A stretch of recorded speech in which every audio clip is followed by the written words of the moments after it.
సాధారణంగా బ్యాంకు ఖాతాల్లో కనీసం బ్యాలెన్స్ లేకపోతే వారికి ఆయా బ్యాంకులు పెనాల్టీ ఛార్జీలు విధిస్తాయి. ఈ పెనాల్టీ విషయం ఒక్కో నగరంలో ఒక్కో విధంగా అమలు పరుస్తారు. గతంలో కూడా ఇలా జీరో బ్యాలెన్స్ మెయింటైన్ చేసే వారి ఖాతాలు, ఇన్యాక్టివ్లో ఉన్న వారి ఖాతాల గురించి ఆర్బీఐ కొన్ని నియమాలను ఆదేశించింది.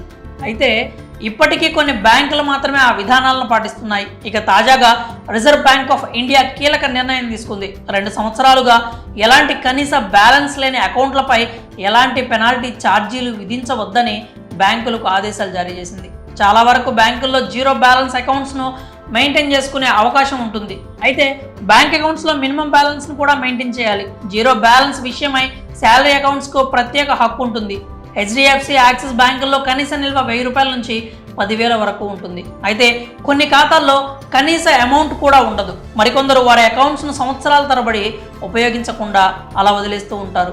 కొన్నిసార్లు అకౌంట్ క్రియేట్ చేసిన సంగతి కూడా మర్చిపోతూ ఉంటారు. అప్పుడు ఇలా ఎక్కువ కాలం ఉపయోగించని అకౌంట్స్కు ఫైన్ వేస్తూ ఉంటారు బ్యాంక్ అధికారులు. దీనివల్ల వినియోగదారులు నష్టపోవాల్సి వస్తుంది.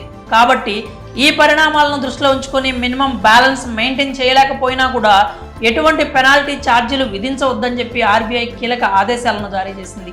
కాగా క్లెయిమ్ చేయని బ్యాంక్ డిపాజిట్లను తగ్గించే ప్రయత్నంలో రిజర్వ్ బ్యాంక్ తీసుకున్న వివిధ నిర్ణయాలలో ఇప్పుడు తీసుకున్న నిర్ణయం ఒకటి. అలాగే తర్వాత ఆర్డర్లో స్కాలర్షిప్ నిధులను స్వీకరించడానికి క్రియేట్ చేసిన బ్యాంకు ఖాతాలను కూడా ఇన్యాక్టివ్ బ్యాంకు ఖాతాలుగా మార్చడానికి వీలు లేదని ఆర్బీఐ ఉత్తర్వులు జారీ చేసింది. సాధారణంగా 2 ఏళ్ల వరకు ఏదైనా బ్యాంకు ఖాతాను ఉపయోగించకపోతే బ్యాంకులు వాటిని పనిచేయని ఖాతాల కింద పరిగణిస్తాయి. దీని కారణంగా ఖాతాదారులు ఇబ్బంది పడాల్సి వస్తుంది. ఏదేమైనా ఆర్బీఐ తాజాగా తీసుకున్న నిర్ణయం ప్రస్తుతం వినియోగదారులకు పెద్ద రిలీఫ్నే ఇచ్చిందని చెప్పాలి. ఇకపై ఎలాంటి ఇబ్బందులు తలెత్తకుండా ఉంటాయని వినియోగదారులు భావిస్తున్నారు. మరి పనిచేయని ఖాతాలకు కూడా కనీస ఛార్జీలను విధించకూడదని